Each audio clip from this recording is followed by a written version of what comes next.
Muito bem, pessoal. Voltamos aí para a nossa segunda parte de resoluções de questões, do nosso primeiro simulado. Respondemos as 5 primeiras e agora vamos prosseguir com a sexta questão. Antes, quero mandar um abraço aqui para mais gente. Temos aí a professora Jéssica, a professora Joana, a professora Fátima, a Marivone, Neuza, Tamires, Elane, que fazem parte aí do grupo preparatório em pedagogia. E você também que está assistindo, que não faz parte do grupo, eu vou colocar aqui no link da descrição o contato para que você possa também fazer parte desse grupo de estudos que já existe aí há alguns anos. Está empenhado em fazer com que as pessoas, os nossos colegas consigam em aprovação em concurso público, em especial o concurso de professor pedagogia. Vamos lá para as questões. Continuando, a nossa sexta questão traz o seguinte enunciado: há 3 etapas constituintes do projeto político pedagógico, são elas: alternativa A, marco referencial, marco político filosófico e marco operativo. Alternativa B, marco situacional, marco político filosófico e marco operativo.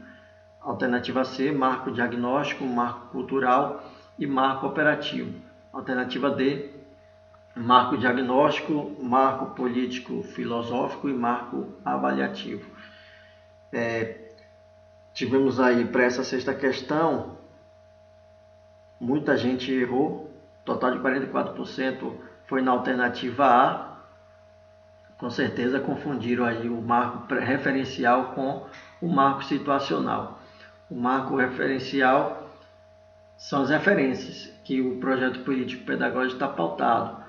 Na verdade, ela não é uma etapa constituinte basilar do projeto político pedagógico. Você vai ter aí a alternativa B como gabarito da questão, porque as 3 etapas constituintes do PPP são o marco situacional, o marco político, filosófico e marco operativo. Nós vamos ver já os comentários sobre essas etapas.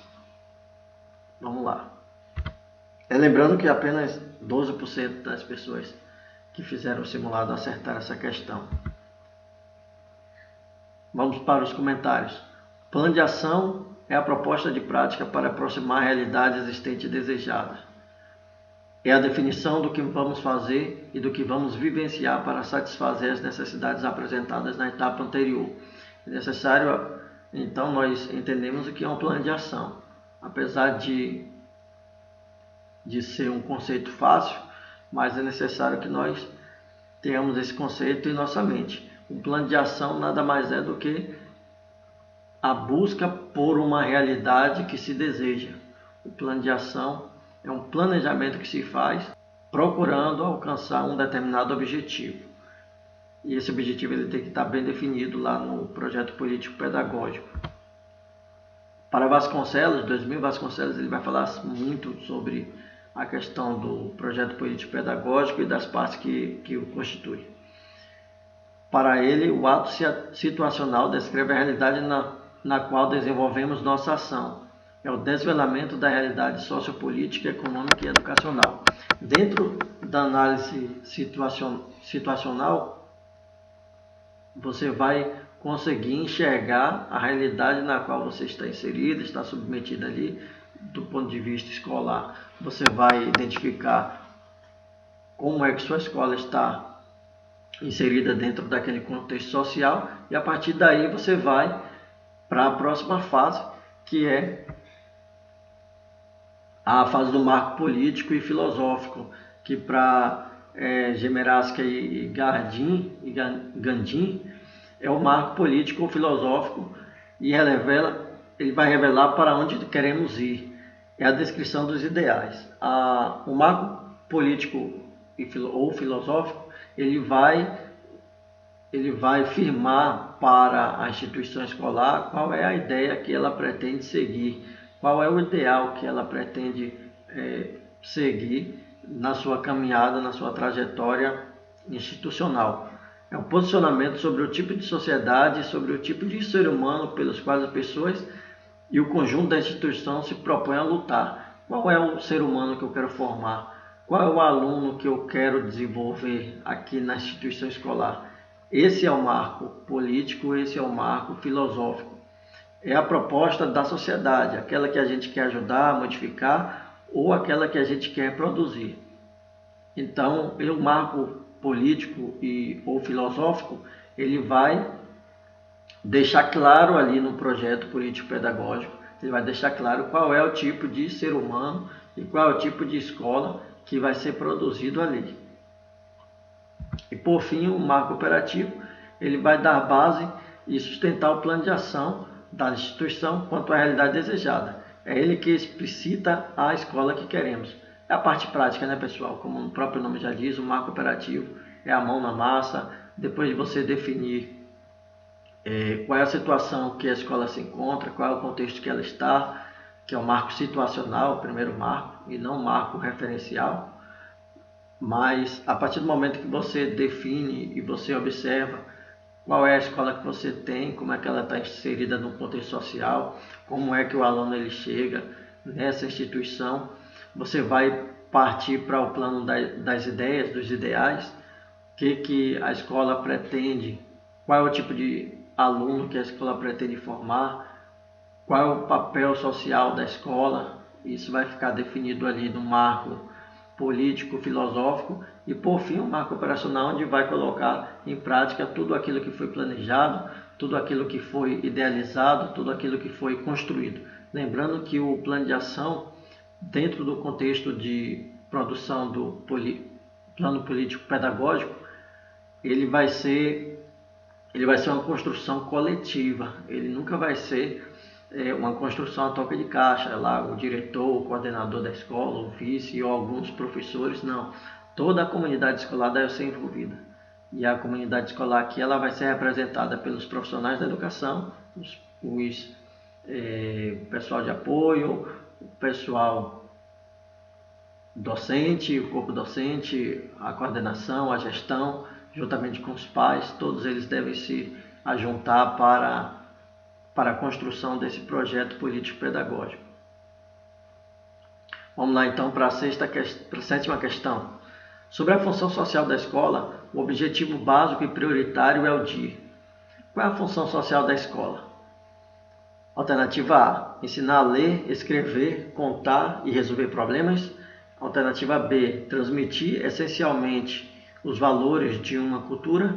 C, garantir a reprodução social e a cultura de uma sociedade para a sua sobrevivência. Alternativa D, socializar os alunos na escola, preparando-os para a sua incorporação no mundo do trabalho. Eu costumo dizer que a função social da escola ela vai ter duas premissas. Primeiro, a sociedade que ela está inserida. Se a sociedade que ela está inserida conduzir para uma reprodução social, ela vai ter uma função específica, uma função determinada. Se ela estiver em outro momento da sociedade, ela vai ter uma outra função. Então a função social vai estar sempre combinando, né, com a sociedade vigente. E um outro ponto é que a função social da escola ela vai se alternar a depender da tendência pedagógica que a escola vai subsidiar a sua prática, né, as suas regras. Mas sobre essa questão, o gabarito é qual a alternativa, pessoal? Pessoal do grupo aí, preparatório em pedagogia, a maioria conseguiu responder a questão, né, gabaritar. 64% dos participantes conseguiram responder a questão e é a alternativa D, socializar os alunos na escola, preparando-os para a sua incorporação no mundo do trabalho. É um princípio educativo, está previsto lá na LDB, nós vamos ver agora aqui nos comentários. Para dar sustentação às contínuas evoluções, a escola precisa ressaltar um ensino que crie conexão entre o que o aluno aprende nela e o que ele faz fora dela. Conexão entre o ensino formal e o mundo do trabalho, entre o conhecimento e a vida prática do aluno. Nós sabemos que a extensão do aluno após a escola é o mundo do trabalho. Ele, após o ciclo escolar dele, ele vai procurar o convívio social de uma maneira mais ativa, e esse convívio social de uma maneira ativa ela vai se dar, dentre outros momentos, né, no mundo também do trabalho. A Lei de Diretrizes e Bases, a LDB, ela vai estabelecer que a educação escolar ela vai vincular-se ao mundo do trabalho e à prática social, visando ao pleno desenvolvimento do educando, seu preparo para a cidadania e sua qualificação para o trabalho. O trabalho se constitui nessa perspectiva no princípio organizador do currículo do ensino médio. Você não vai confundir aqui o mundo do trabalho com o ensino profissionalizante, que é o nosso próximo comentário aqui. Não se limita ao ensino profissionalizante, pois todos, independentemente de sua origem ou destino socioprofissional, devem ser educados na perspectiva do trabalho, uma das principais atividades humanas. Envolve a preparação para as escolhas profissionais futuras, o exercício da cidadania e o processo de produção de bens, serviços e conhecimentos. Aqui nós vemos que a questão do mundo do trabalho ela não vai se limitar à escola profissionalizante. Não é uma demarcação de uma única possibilidade para que o aluno possa percorrer. Na verdade, o mundo do trabalho deve ser apresentado pela escola como uma articulação entre a escola e o meio social, sabendo que o aluno, após a sua trajetória na escola, né, ele vai começar a sua prática social de uma forma mais ativa, e essa prática social ela vai se dar também na relação do trabalho. O trabalho é a ferramenta importante aí para a sociedade, e o aluno ele não vai ficar fora dessa etapa. No entanto, a escola não vai servir para ele apenas como um lugar onde vai ensinar ele uma profissão determinada aí aos moldes da sociedade, como nós vimos aí na educação tecnicista, né, no modelo tecnicista, lá na década de 80. Mas nós vamos encontrar aqui no mundo do trabalho uma visão mais holística, uma visão mais abrangente do que é o mundo do trabalho dentro da dinâmica escolar. Vamos lá para a oitava questão. Na abordagem de ensino cognitivista, a sociedade alternativa A deve perpetuar a ordem estabelecida e a reprodução do conhecimento, tem a cultura representada pelos usos e costumes dominantes, pelos comportamentos reforçados na medida em que servem ao poder.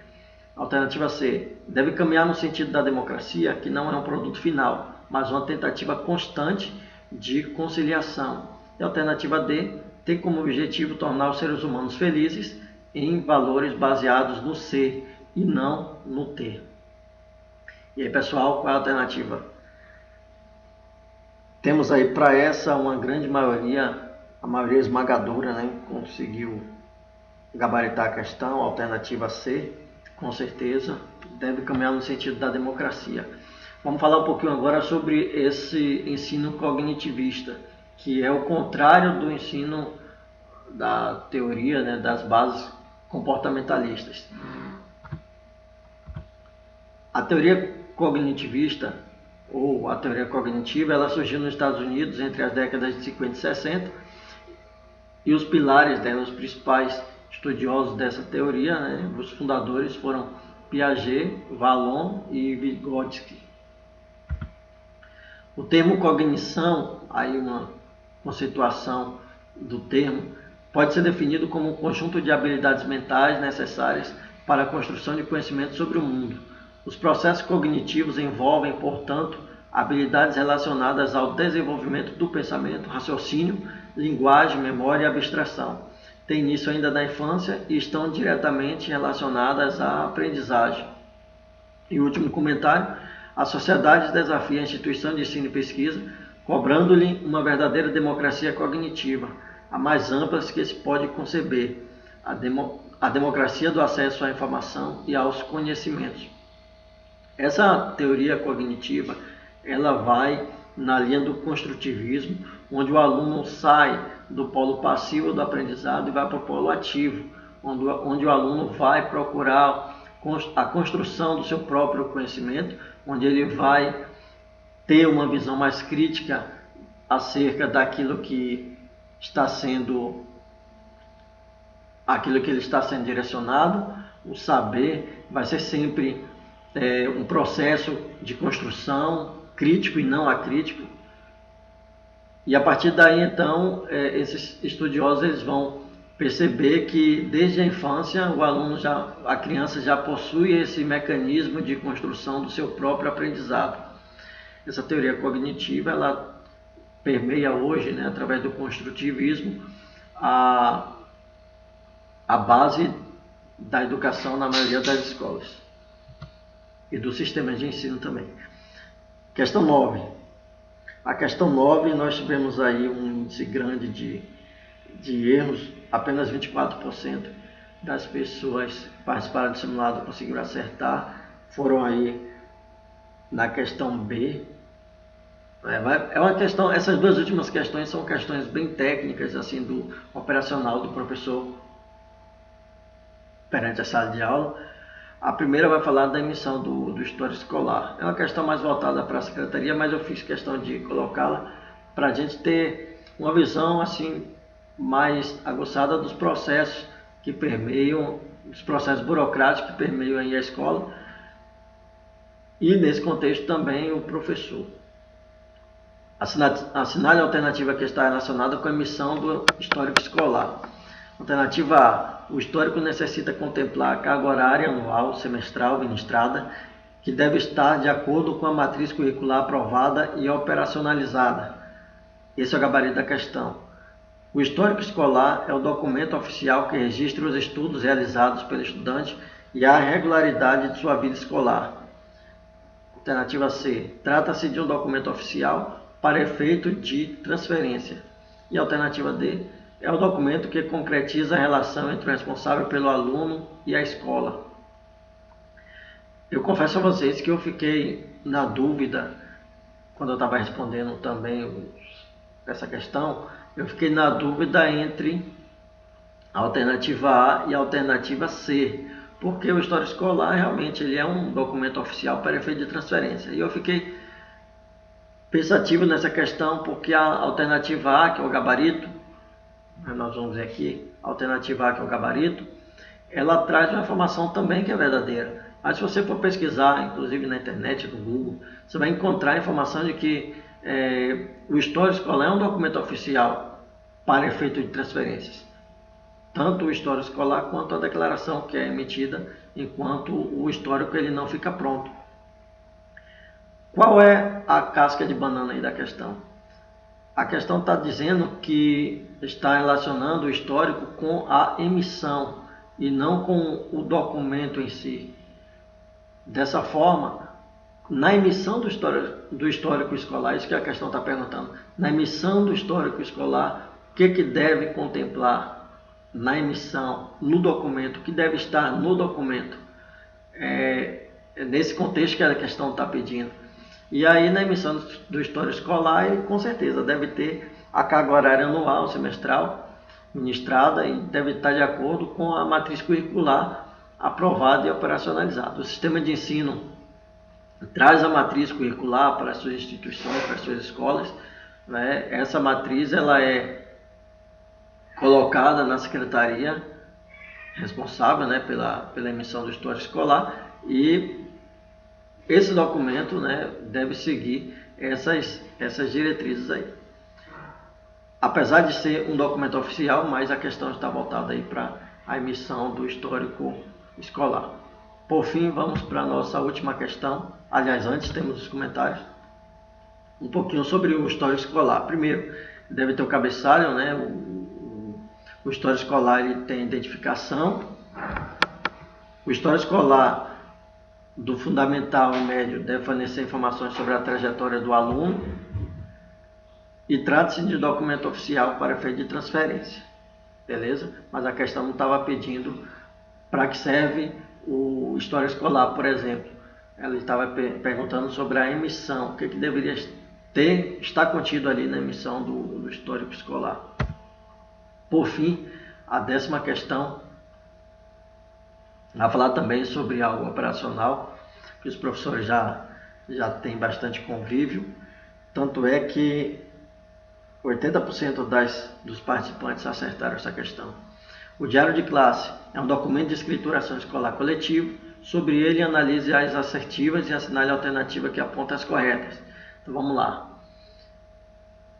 Primeiro, número 1, né? No diário de classe são registradas as atividades desenvolvidas com a turma, resultado do desempenho e frequência dos estudantes. Certo, né, pessoal? Cabe ao secretário escolar elaborar a relação nominal dos estudantes em ordem alfabética. O prazo de entrega do diário de classe é de responsabilidade do docente e não necessita de acompanhamento do secretário. Essa questão aí é ótima. Deve-se orientar o corpo docente quanto ao preenchimento adequado do diário de classe em articulação com a coordenação pedagógica. Então nós temos aí as alternativas expostas, né, e a resolução, o gabarito da questão é a alternativa B. Por quê? Porque a 3 está totalmente errada, quem é professor sabe disso. A entrega do diário de classe ela é responsabilidade do docente, porém ele tem um prazo definido, né? Geralmente a secretaria está ali no pé dos professores, juntamente com a coordenação, direção, a fim de que os prazos de entrega do diário sejam respeitados, para que as notas e todo o processo burocrático da secretaria possa fluir a contento. Beleza, pessoal? Assim a gente encerra esse simulado, né, os comentários dessas questões. Espero que vocês tenham gostado. Mandar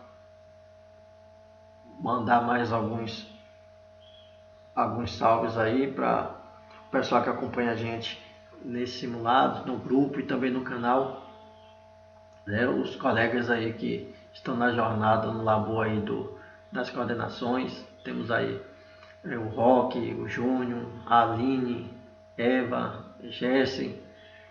Um abraço aí para todos vocês. Acompanhe aí no canal. Se vocês quiserem se inscrever, fique à vontade. É só apertar aí o botãozinho de se inscreverem e fique à vontade, certo? Para trazer mais conteúdos. Nós temos agora o concurso de Serrinha. Os colegas do grupo estão se preparando para esse concurso, que foi adiado agora por conta dessa paralisação, mas já foi remarcado a prova para julho. Então temos aí um tempo considerável de preparação. Outro concurso que já está sendo escolhido a banca, tive essa informação ontem através do grupo mesmo, é a de Simões Filho. Então temos aí alguns concursos que estão abertos e outros que estão na iminência de serem abertos para nos prepararmos e alcançarmos aí uma pontuação que vai nos colocar dentro das vagas, né, para ocuparmos efetivamente as salas de aula das prefeituras da Bahia e do Brasil também. Então vamos lá, obrigadão, participe aí.